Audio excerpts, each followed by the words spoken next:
There's still a couple of minutes still to play. There's still.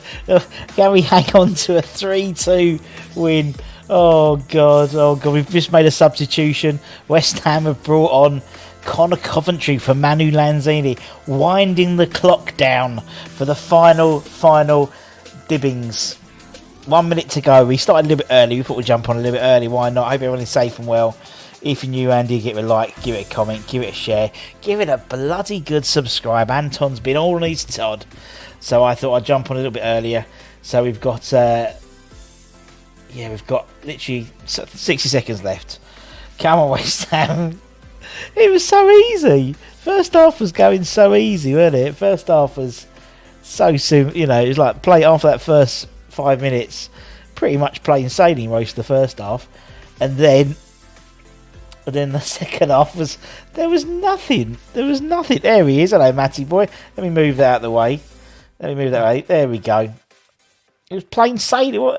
It was like we made it so hard on ourselves.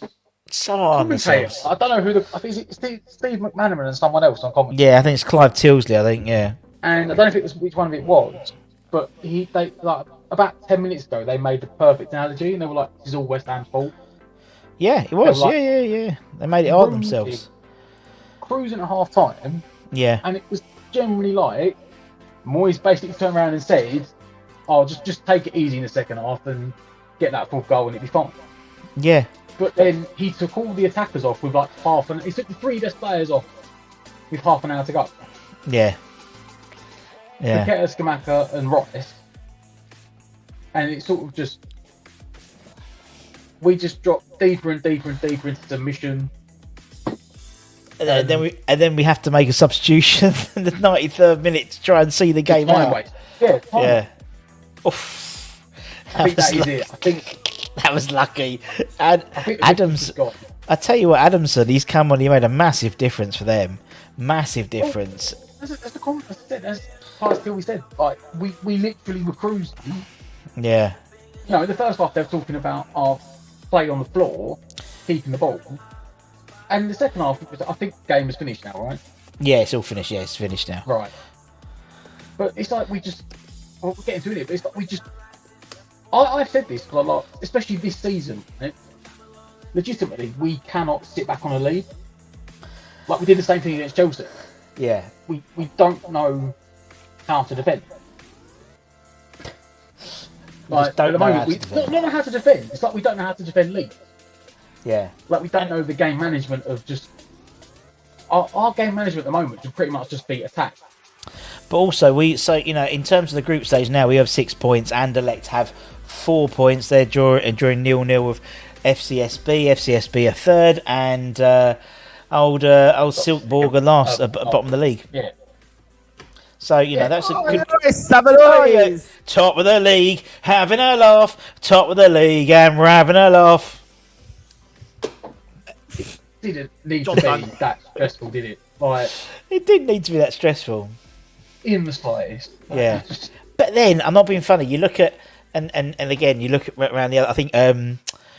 was it Copenhagen got a 0-0 yesterday with Sevilla in the Champions League? And Michelak beat 5-1 today. Yeah. So we've come out all right. 3 points, exactly. 3 points. Yeah, look, I tell you what, and I know we're going to review it, and I know I've been talking most of the other show, right? But I just want to get this point across. This could have easily been another banana skin for West Ham. Absolutely no ifs or buts about it. We're playing on AstroTurf. None of that could have been. Well, it could have been because because for me personally, we made a rod for our own back in the second half. So first half it was extremely. Apart from when we went to go down, it was extremely convincing. We were. There was nothing of concern. Yeah, with the Stato rank commits.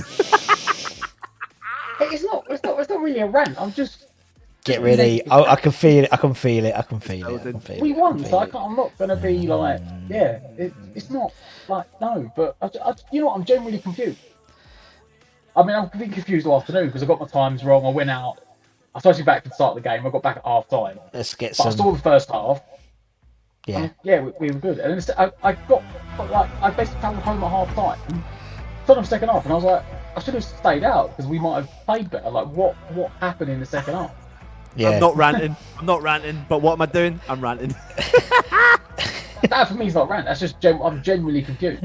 Oh no, we played well until we made the sub. Yeah. And it was like Moyes basically thought we were playing a 2-bob team, and the subs wouldn't matter. I don't think he generally thought that. I think he just basically, the team let him down. The team were second half, their foot was off the pedal completely, and I don't think. And you see by Moyes' face, you could tell because when that third goal went in the first half, he didn't get off his chair. So he knows that. Yeah. So I think he was. It wasn't a Moisey thing. I think basically you were right what you said at the beginning, Matt, that he sort of said, look, get the fourth goal, put it to bed, and they didn't. They just literally. Just like foot was off the pedal completely. We're going to start in the start, but I think the subs he made gave them the impetus. Yeah. Come on. Yeah. I think he made off the wrong players at the wrong time. No. There's an element here, right? So I think Moyes gambled. Yep. And the gamble just paid off. But it doesn't mean he's going to do this gamble again. But what I mean by this is, he said at the start, mate, he was going to make big changes. He was going to change it. The changes is what's changed this game, essentially, really, because the game was dictated by Scamacca, Paqueta, and Corney. Yeah. The three of them absolutely dictated this game from start to the moment that all three of them, or the two of them, came off in particular. And that changed the dynamics of the game. We didn't go like for like because we didn't bring on a striker to replace Scamacca as such. Yeah.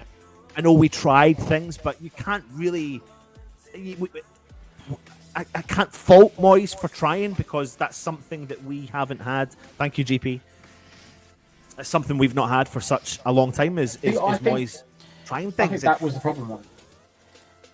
We didn't have that person up front. In the second half. So, we didn't have that outlet. We didn't have a release ball. We didn't have that outlet. But, I mean, should we start at the start? Because we seem to be just diving in. I would just dive in anyway. It's like, it's fresh, isn't it? It's fresh in our minds. But for me, that was the big thing. Was we didn't have anyone to, bully a defender, occupy the space up front. You go back to last week when Antonio came on at half-time. In a big sense, him and Paqueta changed the game. But Antonio's thing was he occupied defenders different ways. He was running out and making them go backwards. Defenders don't like to do. And when Scamacca came off and he didn't bring Antonio because he thought I don't need to. That gave away our attacking threat. I have to jump in here because I don't know if it's necessarily I don't need to. I think, and he said it in his press conference, the pitch changes things. And I think that there's certain players that you wouldn't probably want to see in that pitch. And I think that was highlighted by not bringing Antonio on, highlighted by potentially not bringing Downs on, which I thought was really interesting. And definitely not seeing the likes of Ogbonna or Zuma start. Well, I was surprised. But then I was surprised that they brought on, he had Cresswell on and Dawson because they've both had ankly injuries. And you thought, it was just, I don't know, it was one of those... But the but to Dawson, though, the but to Dawson is that he's in theory, our fifth choice centre back. Yeah. So he plays, he gets injured, which is not nice. You've got four other players ahead of him that are there and safe. That's the way I look at that situation. Cresswell, maybe I get it, but then maybe it's an opportunity. I mean, Cresswell, he does take injuries, but they're usually hamstring injuries. They're never really knees or ankles or anything like that. Someone playing music. Yeah, me. Oh, that was just Daniela said you can hear music. Yeah, we got a bit of music underneath, just to chill Matt out more than anything. But to be honest, but also you got to think, we haven't played for. I know it's silly, it's an excuse, but we haven't played for a week as well, and some people haven't played for more than a week if they didn't play last week, and we always play crap when we've had a break, and we won, we got it out of our system, and hopefully, come Sunday we'll be all ready to roll again. Do you know what I mean? It's like, and there's been no injuries that we know of. We've won the game. We top the group. We go a couple of points out above because Anderlecht only got a draw today. So, and we've got a double header against Anderlecht in October. Win both of them, and we're basically through. I think that's the key element here, is that we have played the game today. We have got the win whilst trying some different stuff in the second half. It didn't work. It was a game of two halves. We were a bit slow in the uptake, but we got the win, and we go into the Anderlecht games with, I said in the build-up of the matchday live when I was talking to Tommy that the importance for me is that I actually am looking forward to this run of games we've got in October. Yeah, me too. Because so far this season's been quite stop-starty. Not even just in terms of the games, but in terms of some of the players, like Skamaka getting an illness and not being available, and then coming back and not being fully fit yet. And now, for him to get a goal, and a good goal like he got tonight, shows us what he's capable of doing. Yeah, and I think also with the Skamaka goal, I think what more it showed was, it's not just, the other goals he scored this season have been sort of relatively inside the box striker goals. This was a decent shot, sort of a little bit further out, and that's something we haven't had for a while. Antonio has only scored one goal outside the box, and it wasn't even outside the box; it was on the line. So, and I thought Skamaka, as you said, I thought the front three, Skamaka, Paqueta, and Cornet ran the first half. I thought they were brilliant. I thought Skamaka, what I love about him, the way he drops a little bit deep and always gets that sort of cross-field ball to the right side to Soufal. Soufal was always clear that first half, and he was pinging those balls nicely. But look, it's a win. It's not pretty. We made it a lot hard on ourselves. I think if we'd gone out and got that fourth goal in, and we'd finished 4-1, we were a little bit more rosier than we are now. But we won, didn't we? The interesting point about Daps, does that mean down starts against Everton? No, I don't think so. No, I don't think one game. I think the fact that he didn't. Well, I don't know. Like you said, the AstroTurf made a play the thing, but I was going to say the fact that he didn't come on at all. It was confusing, but I didn't know that Moyes had said that about Pitt at the press conference. So maybe he's thinking he's just come back from a foot injury. I don't really want to risk it. To remind people, he highlighted the fact that the pitch would give him different decisions to make. AstroTurf would give him different decisions to make, and then he also highlighted the fact that substitutions would be used. Basically, he would utilise substitutions tonight, and he did. Albeit, people might be whatever, but I think tonight the most exciting part for me was seeing the three up front, and it did offer us something new. It felt different. We were. I get it. We were playing against different opposition. I've got to give Silkeborg a bit of credit here, by the way, as well. Maybe it's to do with the pitch. I don't know, but when they got into the flow of play, I felt like we struggled to get the ball off them. Like, they were playing nice. They were playing the ball and then moving into space and collecting the ball, and they were playing one-touch football, and we struggled to deal with some of that play when they actually did it. But when we got into the full flow of the first half after we conceded, they were struggling to keep up with West Ham. Yeah. And then because we were in cruise control, as we've all known, we've made substitutions, it's changed the dynamics of the game, and we sat back. And that's a bit frustrating, I think, because we still had the players that came off the bench. That didn't mean we needed to sit back. No, you're right. You're right. And I think did it. I think with Silkeborg, when they brought on was it Adamson? He made a massive difference. Number 10. They're number 10. Obviously scored, but he sort of joined everything together a little bit more. And they were finding a lot more pockets behind sort of like the right bit behind Soufal a little bit more in that second half. I thought fair play, and I agree with what Daniel Green says there in terms of, subs were like, round pegs, square pegs in round holes. It did seem like that. You had, for most of that second half, it seemed Benny was playing up front, and then they were still hoofing the ball up to him, which is similar to what they did with Antonio. Used to do when Antonio wasn't there and Bowen. They'd keep hoofing up. It's like he's not going to win it, is he? He's not going to win it. For me, it looked like he was playing a front three in the second half, like Cornet if we come off, Benrahma and Bowen.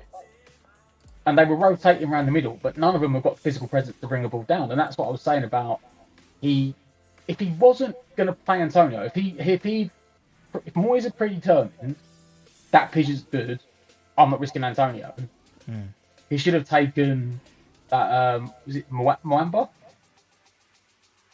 Yeah. Take Yes. the kid, Yeah. or even do something stupid and friggin' play Suchek up front.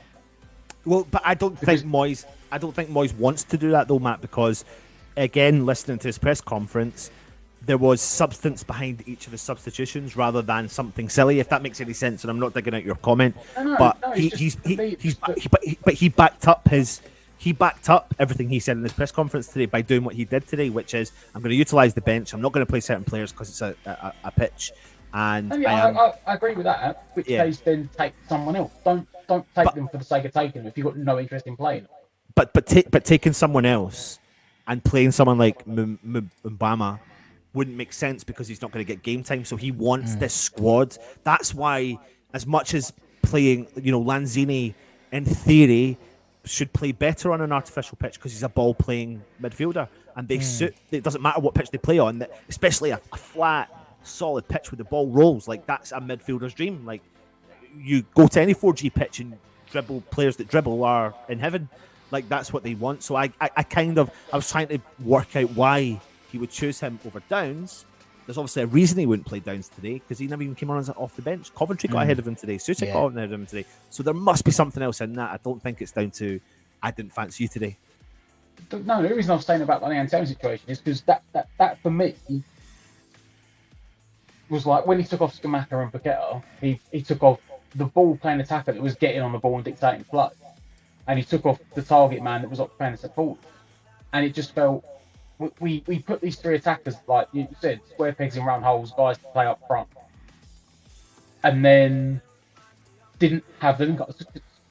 Paqueta come off and we lost the link up play. So all of a sudden, going from that, what was it sometimes amazing, it was like watching Brazil some of the football. I remember there was that one attack. It was like two back heels and like back flicks in a row, and Emerson had a shot that saved and went out for a bigger corner. Yep. But you went from that when you had the players to basically cutting out the midfield. You took Rice off and you took Paqueta off. So you lost your passing ability in the midfield. So then you put three guys on up front that need the passing ability that you've taken away. So then you needed a plan B, which is put someone up front that can have the strength to hold the ball, which we didn't have. And then we dropped deeper and deeper. There was no release ball. There was no get out. And then Moyes wasn't brave enough to do something else about it. He just basically gambled on. His gambles he bought 4 nails on to try and, I don't know, give some bite into the midfield. Basically, that was like his admitting his mistake for me. That was when he thought one was like, oh yeah, I've made a mistake. And we did not deserve. In fairness, we did not deserve to win that game. I mean, the rest had an absolute hold on a second. shocker. Daniela's asking for us to turn the music off. I'll turn it down for you, Daniela. I think it's turn that music down, Get the broomstick, start hitting the ceiling. Yeah, exactly. Yeah, don't do that too quickly, Matt. You'll become a meme. Yeah, you're going to be a meme now, Russ. Yeah, now I'll be a meme. You've done it now. Yeah, cheers. Taking the pressure off, mate. No, Matt, I don't know if I agree with you, mate. Did we deserve to win that game? No. Yeah, on the first half performance alone. Yeah, because but then it Silkeborg was deserved to win on the second half performance. Nah, as a whole, And but it actually- wasn't. Wait, nah. The last 20 minutes, That 20 game- minutes, I think they Yeah, were. it was a That game more should have finished 3-3. it was a more convincing first half from West Ham than it was from a Silkeborg second half. Yeah. It really Yeah, was. but we mate. should have won the first half. Why? If that goal had been given, which should have been given, and he went 2-2, I don't know if we'd have scored that third goal. Yeah, but that's just hindsight's a wonderful thing, isn't And it? even then, if Here he given, comes, it would look. finish 3-3. Here he comes, like he's ranting. Be happy, Matt. We won. We won a game. And do you know What's what? the I'm going to point? read something to you. You're going to like this. Everyone's going to like this. Who stepped up today? Ballon Dawson. You ready for his stats? You ready for his Yes. bad boy stats? Go for the 19 bad minutes the man played. He scored a goal. He made one clearance. He had one block shot. He made 3 tackles. He won 90% of his ground duels. He won 100% of his aerial duels. Course He he bloody only did. lost the ball 3 times. He had 96% pass accuracy, and he was accurate with 98% of his long balls. And he's not in the England squad. Ridiculous. You know Ballon what? Dawson. He had a very, very good game. He did, mate. And He you had can a see stonker. why. you can see why Moyes doesn't want to let him go. Yeah. I feel that we should let him go. At least if we get someone else in, let him go. Because the fan situation is what it is. Yeah. But you can see why Moyes is doing everything he can to keep him there. Like, he hasn't started the game yet this season. He looks really happy. Cole's loving it right now. And everyone was cuddling him and rubbing him, and he looked really like he. I don't know, mate. Something could be convinced there. Like, just get his family to move, and then he'll be happy, won't he? So. Yeah, fake Cole's loving it right now because he's making all his money again. Yeah. Dawson's back. He got his I think it was like £75 or something, or 7-1 on Dawson to score. Goal scoring machine, ain't Dawson? No. Nice. The first half we played. The goal was a bit. I saw the replay of the goal. I didn't see the goal line. What one? I did see that they were digging him out at half time. They were digging out Kira. They sort of for the goal. Yeah, because he Rice saying they were basically the wrong way round. No, it was Kira's. They reckon that the goal, their goal was the fact that Kira went forward and Rice had to cover, and so the position Rice had to cover, if he hadn't covered it, he would have tracked the runner and they wouldn't have scored. But Kira does do that sometimes. He does pull out. He does get forward, and unfortunately, he was at the wrong end of a 5 minutes in. What to impose himself, and it just didn't work. I think, great finish. Yeah, I think one of the biggest issues we've got is there was a few times today we switched from 4 at the back to 3 at the back, and that was highlighted. That was highlighted in the goal though, because that's exactly what you said there. Like at that point, we at one point we were playing a flat back 4, and then the next minute we only had 3 central, like there, and the 2 wing backs. We chopped and changed there, and what happened what happened with that goal though was it was that no one tracked the runner again. This is the same.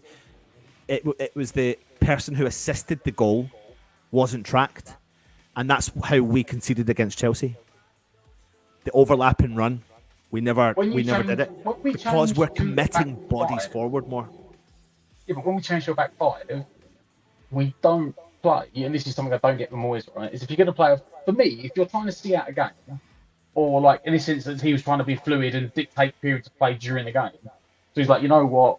We've had a bit of an iffy period. Let's go to the back 5 for 5 minutes, settle things down, and then we can expand it. If you go to the back 5, you need to go to a 4 in the midfield. There's no point playing the back 5 and put the wing backs out there, and then playing a narrow 3 and 2 up front, or a narrow 2 and 3 up front. Because like we saw against Chelsea and we saw today, they just get overlapped exceedingly easy. No one comes out to help, and then something happens for it. That's what we did. Yeah. I wasn't exactly thrilled with the team to begin with. Like, I say not thrilled. I didn't understand why we had that many defenders on the pitch at the start of the game.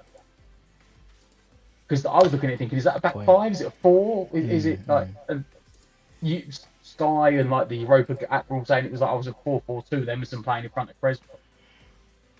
And you're like, I mean, to be fair, that's for me. Emerson he had a very good game. I'm not actually digging Emerson. Yeah, but he was hard. But he was hardly back. He was. I mean, at one point, at several points in the game, though, he was inside the box when Scamacca was out on the left. He was obsessed with being in that box, which is not a bad thing. And in the first half, the link-up play between him, even Emerson, Emerson was getting involved. He was nice one-touch football with Paqueta, Scamacca. Sorry, Matt. I know I've interjected you there, but no. It looked weird to me. But in which case, for me, I felt we should have been going more out from the start. In which case, just playing at left. Or if you're going to play a back 3, play 3 actual centre backs. Don't put Crespo. Yeah. Yeah. It was weird. But you know what? It worked. We got the penalty came from a Soufal cross, pushing up as like sort of very high up on the right hand side. Yeah, I mean I haven't seen the penalty back, so I don't know what it was like. I sort of caught it out of the corner of my eye when the cross come in. And then I just saw Cornet on the floor. I don't know if there was actually any contact with it. I mean, there was a push. There was. I think if it went to VAR, it would be a penalty. Yeah, probably. That were the law. I think it was a soft one. It wasn't as soft as I think last week. Yeah. I think that was a really soft Lanzini buried it. Yeah. Then Scamacca scored a very good He slipped in the penalty as well. Yeah, he did as well. Yeah. So he's done right to put that in the corner. Skamaka's someone goal. pinched the ball. I don't know who that was who got the assist. Someone pinched the ball in the midfield and basically put it straight back to Skamaka, didn't he? Corny. And he turned on the edge of the box. Yeah. Put it in. Corny. I mean, I really liked that for that those three players tonight. I mean, I'm looking at Corny. When I do the analysis of the game tomorrow over the next couple of days, I'll bring up the heat maps and stuff. But when you look at his heat map, I mean, he's everywhere. He's everywhere, and he's a nuisance. He is actually a nuisance. He's got 86% pass accuracy, 2 key passes, 100% cross accuracy, 100% long ball accuracy. He gets involved with defending. He won 50% of his ground duels. He only lost the ball 9 times in 86 minutes. He was fouled a lot.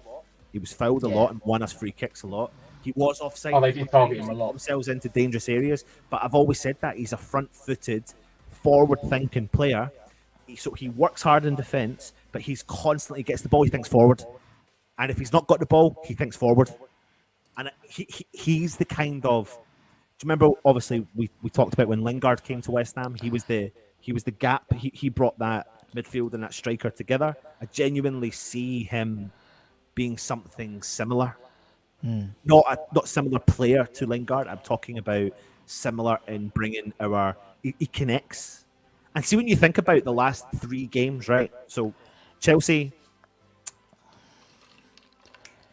Coming in. FCSB. Yeah. And Silkeborg, right? Corny came off the bench against Chelsea and made a big difference. He hit the post and he scored a goal that should never been disallowed. And he made a difference in that game. Yeah. FCSB made a difference. He won the penalty. He was getting himself around. Blah, blah, blah. Taken off through to the precaution. And tonight, he assisted and he'd done everything he needed to do, and he was dangerous on the ball, and he got a penalty. And he's becoming that kind of. He's effective player when he comes on the field. He's actually becoming an effective player. He's involved in everything that win means that West Ham score. Honestly, he is. He's that sort of player. I like him. I love him.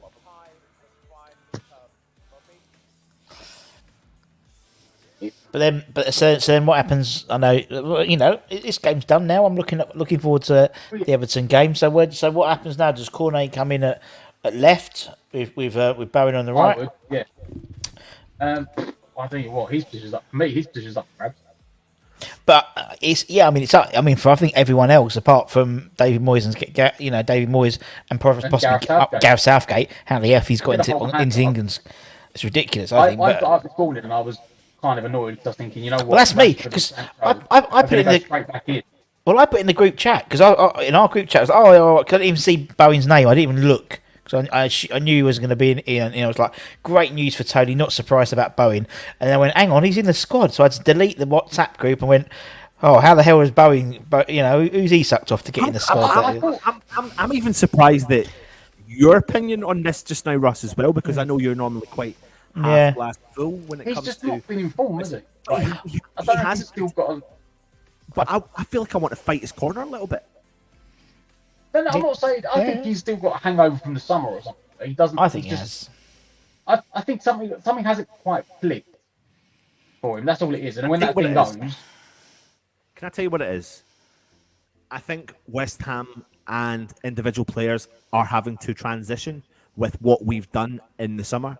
We have brought in pure and utter quality. When you look at Paqueta and what he does in that field, he is a joy to watch of a footballer. He really is. Skamaka is different. Like that Skamaka, Cornet and Paqueta threat going forward is something different. Now, for the first time in a long time, these players have got players looking over their shoulders and they're going, oh shit, my position's up for grabs. This is not a bad thing for Jared Bowen. He's been chosen in the England squad. We are a month and a half away from the World Cup squad, and Jared Bowen is going to have to up his game. And what we might find, genuinely, is he's finding his feet, and what we really need from Jared Bowen is to take it to the next level. You're right. I think he can. I just think he's finding his feet. And there's going to be switching of players, the squad rotation. Moyes has admitted it from day dot of this season. Everyone's going to get game time this year, and it's going to be switched, and we're going to utilise substitutions. Yeah, I think you're right. I think actually, in a weird way, him getting into the England squad can benefit us because he knows that it's his seat to lose. 100%. This is basically, bar maybe one or two players, this will be the World Cup squad. Because you're not going to throw anyone, you're not going to, because he needs this team to get together. Someone like Tony, I think he's brilliant. Either Tony's in there, he so deserves it. And I think it's his place to lose. Now, we've been saying until the last game he played all right. He is getting better. But for me, up until then, he was playing himself off the plane, I thought. Particularly other, but then you're thinking about it, you're looking around the Premier League, there wasn't even any other, Grealish didn't even touch. I think someone put some stats up for the game the other day, the Dortmund game, and he literally did not touch the ball. Nothing. Or he did touch the ball the whole. So no successful tackles, no successful passes, no successful exactly. shots. So apart from either Tony, he's the only one who's really sort of hit the ground running really this season, and he did a great job last season as well. And so for me, I've always been a Bowen fan, but I think this year he came back this season, and there was reports a couple of players came back had a good summer. They'd had a good summer.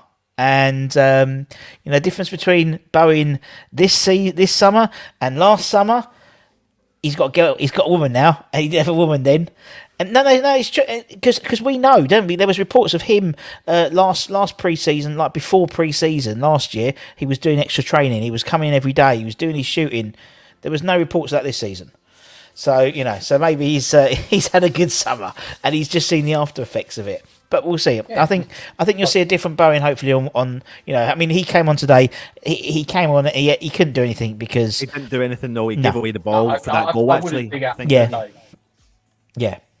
So I think that he's kind of having to readjust a little bit to his life at West Ham because he was a slow starter, slow burner. Look what happened last year. I don't think he's a one-season wonder.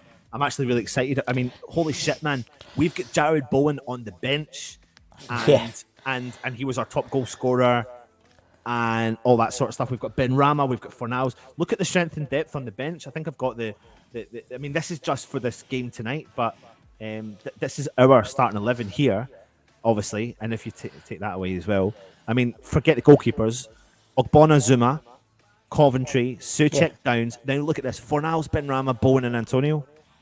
Game changers, absolute game changers. And you could literally take those four players, put them in that team, and that could be a starting 11 as well. And for players like Bowen, I think he's going to come good again.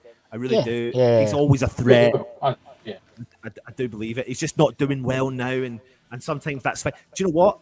A good question for everyone. How many goals did he get last year? 12? Yeah, he got 12 and then he got 8, 10 or something like that. Yeah, something like that. Yeah. He got 10 of each, at least 10 of each. Yeah.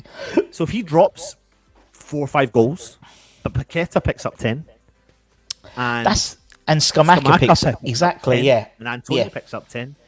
Moyes is going to be a happy man. Yeah, and exactly. West Ham fans are going to be a happy man.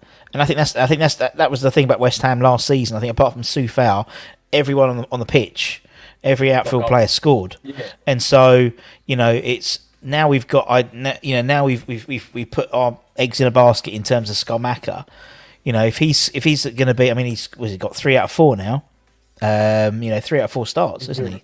In Europe, well, in all games at West Ham, he only played, he's played 4 games, or 5 games now, I think, and scored 3 goals. I'll take that. I'll take a 60% goal to game ratio. Absolutely.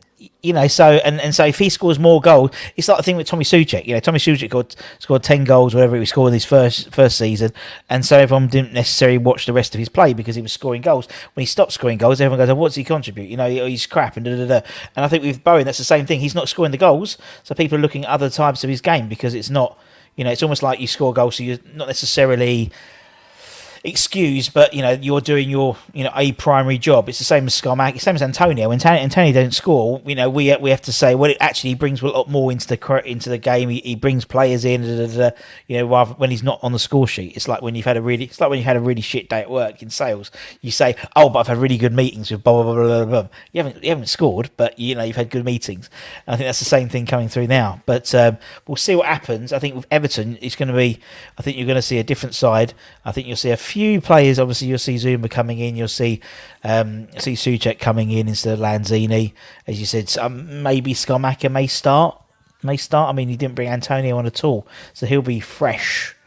So Matt, another point as well. I know that decision in the second half with regards to the goal that was chopped off went against them, but I have to remind everyone as well, in the first half in particular, I think we had 3 offsides ruled that were there was 2 of them that were quite possibly the worst ever flagged incidents I've ever saw in my life. Max Cornet broke the offside. I think actually there you go. I think 3 of his offsides tonight. One of them was a genuine offside, and 2 of them was like there must have been a meter between them and the defender. And he was, and if the referee hadn't been so bloody stupid, Cornet was 1-on-1 with the keeper for both those attempts. So I do think we deserved the win tonight. Just got away with the gamble in the end, which wasn't great. But I think Moyes has walked away with something tonight. He's got 3 points and he's learned something. Yeah. And that's what we say. As long as you learn from what you've done, then it's, if he learns from it and we've taken the points away, then he can get some sort of positives out. Right? And you said there was some positives. There was individual performances. I thought for a lot of players, I just don't think the collective in the second half was Moyes would have not been happy about at all. Yeah. Yes. Yeah, and I think he won't. Yeah, he won't be happy with that second half. At all. Bless you. Bless you. You see, I didn't even sleep down the microphone, so everyone's headphones would go. But yeah, I totally agree. It is. In today, but hopefully we've come out unscathed in terms of injuries. Guys like Skomaker, guys like Cornet have got a good load of minutes under their belts as well. Craig Dawson's got 90 minutes under his belt. Lanzini. We go into the Everton game with just Agard and Ben Johnson injured. So man, I mean, that guy comes back from fitness. His injury, I honestly think it's going to be game changing in the defence. It really is. I think it is. Really, I think it will be, because I think everyone will move along one. Yeah. I think Kira will then be right back. Yeah, because I think that's one thing. Because we see that in the chat now. Obviously, Johnson's still not there. Ashby's just vanishing act. Where the hell he is. But with Soufal, his crossing wasn't great today. And we know Kira is rapid, and we know he plays right back for Germany. So whack him in. Come on, Matt, smile fella. We're undefeated in Europe. What have we got coming up this week? I mean, are you ready? We'll be on for another half hour. It's already Thursday. What do you mean this week? Well, I mean, it is like another week now for us, isn't it? It's mad. It's mad. So we've got Everton obviously on Sunday. So for your channel content, we'll have an analysis show tomorrow. We'll have the daily ratings with Russie Boy. At 12:30, we'll have the Hammers headlines, which should include the press conference from Everton. Yeah, and then tomorrow night there's a relaunch. Are we announcing it? Well, we bet. Well, it's tomorrow anyway. Yeah, tomorrow we are relaunching the Late Late Show with a new presenter. New presenter, and it will be every Friday evening. Yeah, every Friday evening. 10 o'clock. Remember you said what time we do it? 10 o'clock? I think it is 10, yeah. 10 o'clock on a Friday night, every Friday. poor bloke, I've already put him down to 7 nights a week. Every Friday, late show. So we'll be talking about that. The presenter will definitely be talking about tonight. We'll definitely be talking about the Everton game, any new stuff that's coming up. So that's 5. That's 5. Plus we've got. Friday. Plus we've got. We'll have not Holly's too busy in Ibiza at Hindu. Commitment. Are you on Saturday night? I'm on Saturday. No commitment. She could have done it. She could have done it in Ibiza with Craig David. Yep. She's gone to see Craig David. Yes. But don't see, as we said, as long as, because it's her Hindu. So as long as he doesn't see him, he took her for a drink on Monday. What was it on Tuesday? Make it so Wednesday, Thursday. Boydham and Wednesday. Wednesday to Saturday. Yeah. We were making love by Wednesday, Thursday, Friday, Saturday. We chilled on Sunday, so he could see her on Sunday. Well, but then she could put the content out on Sunday for us, but she could have done. Unbelievable. So yeah, so we've got we'll have 5 things we've learned from Silkeborg. Silkeborg, yeah, that's yeah. Then we'll have your 11 as well. We have the preview. We have Stat Attack maybe. I think that's scheduled for the Sunday, is it not? Sunday, whatever. Yeah. It's ridiculous, but there's so much you can pick and choose what you want. Yeah. If you want to know when to watch, just subscribe. And then if you want to know when you're notified when the show goes on, hit the little bell notification. Exactly. And then after Sunday, we've got the international break. So, we'll have the content coming up as the standard content. And then we start getting ready for Wolves. Is it Wolves? Wolves. The 1st of October. Start getting ready for the no days off October. October madness. 9 games in October. Absolutely crazy. 2 weeks, whole month. Right. Ridiculous, isn't it? Absolutely ridiculous. Absolutely ridiculous. Sunday could be a bloodbath. 2 teams going for 3 points indeed. And they've got Neil Mopai, haven't they? So... Although we do have one bonus, there is no Pickford. There is no Jordan Pickford yet. And he's the captain as well, isn't he? He's been captaining the side recently as well. So, yeah. But a win's a win. And as I said, with Anderlecht and FCSB both playing out a draw, or both playing each other. Of course, they're both playing out a draw. A nil draw, yep. We've obviously topped the group with 6 points. And then we've got Anderlecht with 4 points. FCSB 1 point and Silkeborg with no points. But fair play to them for dishing out beer at the ticket hall. Did you see that? They were dishing out fair. Do you know what? Fair play. And Viborg were brilliant as well. They were brilliant to our fans as well. Fair play to them. Do you know what I mean? Very well done to them all. Top of the group, but not the performance. I mean, Adams probably put it in, top of the group, happy but not with the performance, but on to Everton and hope we play better. That is the line for today. Innit? That's what we want. We've done it. It's not been great.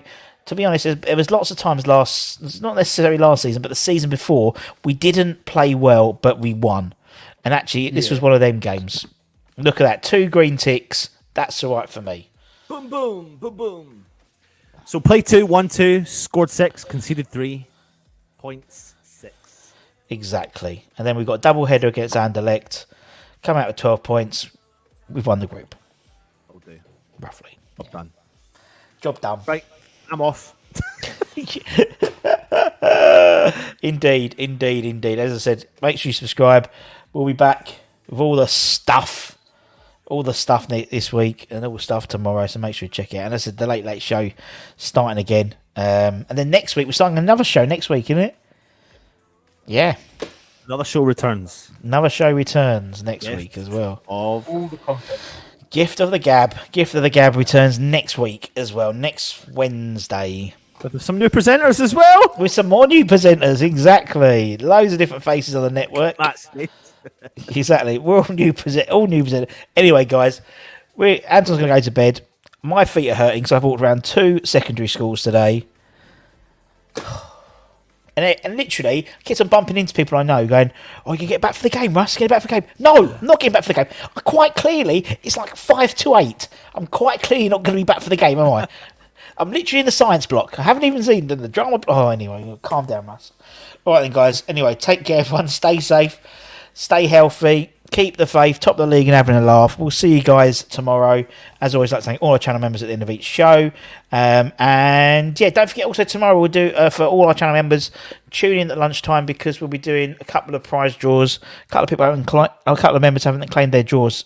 Haven't claimed their prizes. Mark won the mug tonight. He won a mug tonight. Well done, Mark. Mark who? Mark Brennan, I've got his name. Good man, well done, Mark. We've got there's a Tony Cotton, Frank McAvenny print, Trevor Brooking print, and a Rusty B designed one of my notebooks signed by I think it's Stuart Slater. I've got to look. So it's Stuart Slater and Mark Ward. I can't remember. But anyway, I have to look at it. Anyway, take care, everyone. Stay safe. Anyway, yeah. Love you all. Bye bye.